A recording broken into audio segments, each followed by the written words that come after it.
बिस्मिल्लाहिर्रहमानिर्रहीम। Welcome to calculus and mathematics learning. आज के इस लेक्चर नंबर 18 में हम लीनियर अलजेब्रा के कोर्स में एक इम्पोर्टेंट टॉपिक स्टडी करते हैं relevant with linear combination of matrices. हम पहले कंसेप्ट सीखेंगे कि लीनियर कॉम्बिनेशन क्या होता है मैट्रिक्स के लिए, फिर कंसेप्ट को समझ के उस पर क्या करेंगे, दो एग्जांपल सीखेंगे। तो चलिए बढ़ते हैं।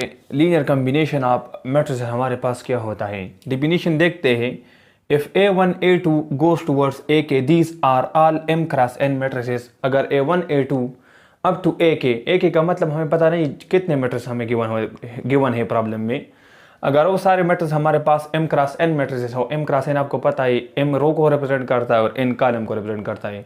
अगर नंबर ऑफ रो कॉलम के साथ मल्टीप्लाई किया जाए तो उसको Mn कहते हैं। अगर M cross N matrix given है A1 A2 up to AK and C1 C2 up to CK, These are all real number। अगर हमारे पास C1 C2 up to C के मतलब n टर्म तक अगर कांस्टेंट नंबर हमें गिवन है, real numbers given है, then n expression of the form C1 A2 plus C2 A2 goes towards CK AK is called linear combination of the given matrices।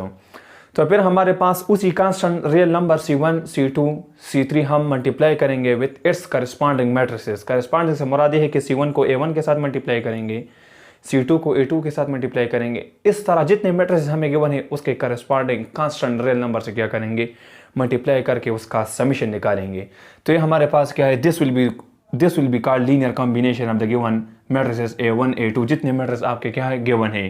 And C1 C2 हमारे पास क्या होंगे, these are called the coefficient of the given matrices A1 A2 corresponding matrices. अब for example हम example लेते हैं। ये A1 A2 A3 हमारे पास डिफरेंट मैट्रिसेस गिवन है। ये A1 है, ये A2 है, ये A3 है। अगर इसके corresponding constant C1 C2 C3 से मल्टीप्लाई हो रहा है जो कि हमारे पास गिवन है, C1 2 है, C2 -3 है और C3 1/2 है। 2 यहाँ पर मल्टीप्लाई हो रहा है A1 के साथ, ये C1 A1, ये C2 A2, ये C3 A3। इसको मल्टीप्लाई कर ये मैट्रिक्स आ जाएगा। -3 हर एक टर्म के साथ स्केलर मल्टीप्लिकेशन के रूल के मुताबिक मल्टीप्लाई कर डायरेक्ट तो हमारे पास ये आ जाएगा 1 और 2 सारों के साथ कैंसिल होगा तो ये मैट्रिक्स आ जाएगा। दोनों के करस्पॉन्डिंग एंट्रीज को ऐड करें तीन मैट्रिसेस के, क्योंकि इसका ऑर्डर सेम है। इसमें भी 2 रोज है, कितने M क्रॉसेस का क्या है, 2 रोज है और 3 कॉलम है। इसमें भी 2 रोज और 3 कॉलम है, इसमें भी 2 रोज और 3 कॉलम है। तो इसको हम क्या कर सकते हैं, ऐड कर सकते हैं तीनों मैट्रिसेस को।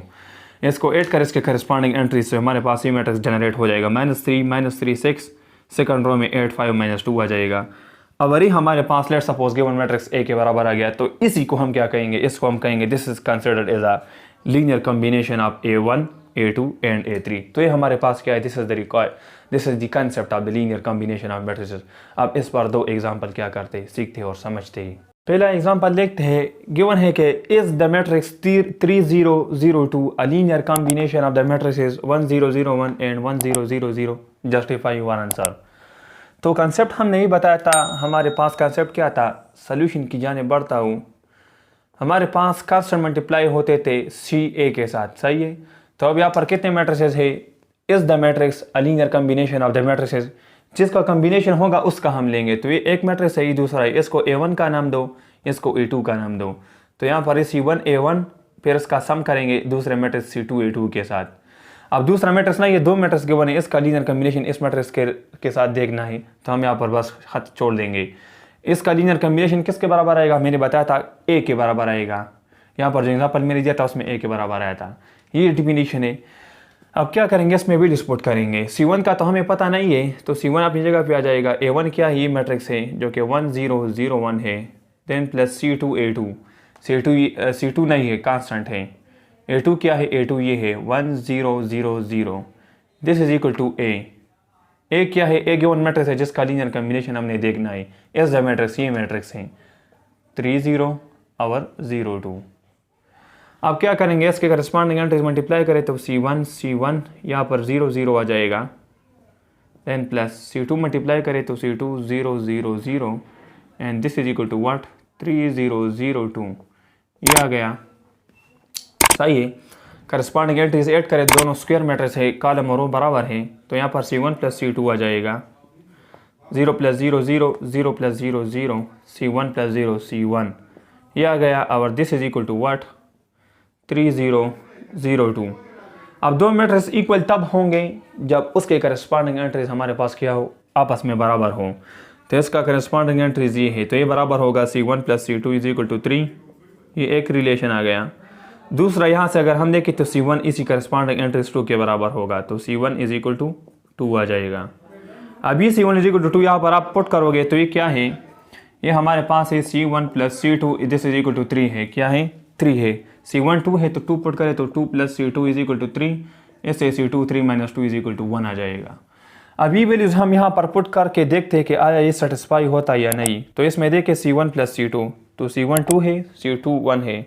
दोनों को ऐड करें C1 + C2 को, C1 हमारे पास 2 है और C2 1 है, इसको ऐड करें 3 आ जाएगा। अब ये 3 यहाँ पर हम वेरिफिकेशन करते हैं कि आई लीनियर कॉम्बिनेशन है या नहीं है। इसकी जगह 3 आ जाएगा, 0 अपनी जगह पे, सो 3 0 तो सेम है, यहाँ पर भी, यहाँ पर भी, यहाँ पर 0, यहाँ पर भी 0। C1 यहाँ पर क्या है, C1 2 है, तो यहाँ पर 2 = 2, तो 2 भी 2 के बराबर, 0 0 के बराबर, 3 3 के बराबर, 0 0 के बराबर, दोनों मैट्रिक्स हमारे पास सेम आएंगे, सेटिस्फाई होंगे। तो इसका मतलब ये है कि जो गिवन मैट्रिक्स हमारे पास गिवन है A, ये हमारे पास लीनियर कॉम्बिनेशन को सेटिस्फाई कर रहा है। वही लीनियर कॉम्बिनेशन है किसका, इसी A1 और A2 का। दूसरा प्रॉब्लम देखते हैं, सेम एग्जांपल। इसमें क्या कह रहा है कि is the matrix 4 1 0 - 3 a linear combination of the matrices 1 0 0 1 and 1 0 0 0 justify your answer। Same definition लगेगा।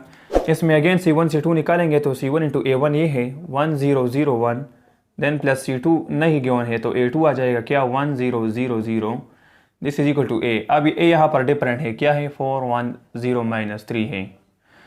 करस्पॉन्डिंग एंट्रीज मल्टीप्लाई करें तो यहाँ पर C1 0 0 इस तरह, इसका मल्टीप्लाई करेंगे तो C2 0 0 0 आ जाएगा।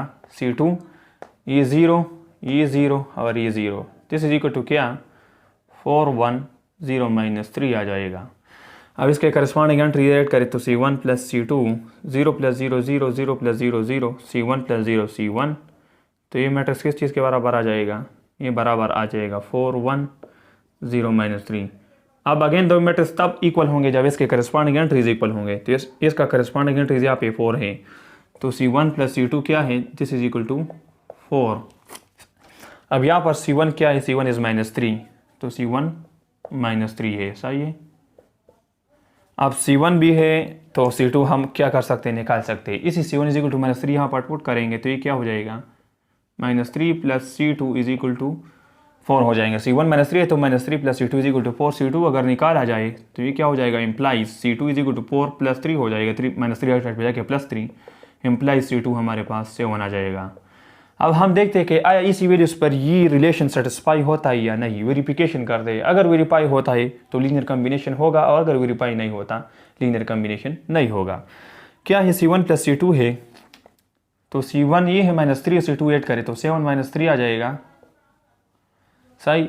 देन 0 है, यहाँ पे नीचे 0 है और यहाँ पर C1 है, तो C1 क्या है, -3, this is equal to what, यहाँ पे 4 1 0 - 3 है, 4 1 0 - 3। इसको सिंप्लीफाई करें 4 आ जाएगा। इस यहाँ पर 0 है, यहाँ पर 0 है ना, तो 4 0 फिर नीचे 0 है और C1 क्या है, C1 -3 है, and this is equal to 4 1 0 - 3। तो अब यहाँ पर देखें 4 और 4 तो बराबर है करस्पॉन्डिंग एंट्रीज, 0 और 0 करस्पॉन्डिंग एंट्रीज बराबर है, -3 - 3 बराबर है, लेकिन यहाँ पर ये 0 है और यहाँ पर ये 1 है, तो 0 1 के बराबर हो सकता है, नहीं हो सकता। तो अगर 0 1 के बराबर नहीं, ये एंट्रीज करस्पॉन्डिंग एंट्रीज बराबर नहीं, तो मतलब ये दो हमारे पास बराबर नहीं हो सकते, ये लीनियर कॉम्बिनेशन यहाँ पे सेटिस्फाई नहीं होता। अगर ये लीनियर कॉम्बिनेशन हमारे पास सेटिस्फाई और वेरीफाई नहीं होता तो इसका मतलब ये होगा कि जो गिवन मैट्रिक्स A है हमारे पास लीनियर कॉम्बिनेशन नहीं है of the given to matrices A1 and A2। तो ये हमारे पास लीनियर कॉम्बिनेशन का कांसेप्ट था। फिर इंशाल्लाह नेक्स्ट लेक्चर में हम क्या करेंगे, बिट मैट्रिक्स को सीखेंगे कि बिट मैट्रिक्स क्या होता है। तो बिट आपको पता है हमारे पास कंप्यूटर में इस्तेमाल होता है बाइनरी रिलेशन में 0 और 1 में। तो फिर इंशाल्लाह डिटेल में नेक्स्ट लेक्चर में क्या करेंगे उसको सीखेंगे। So thank you for watching this lecture.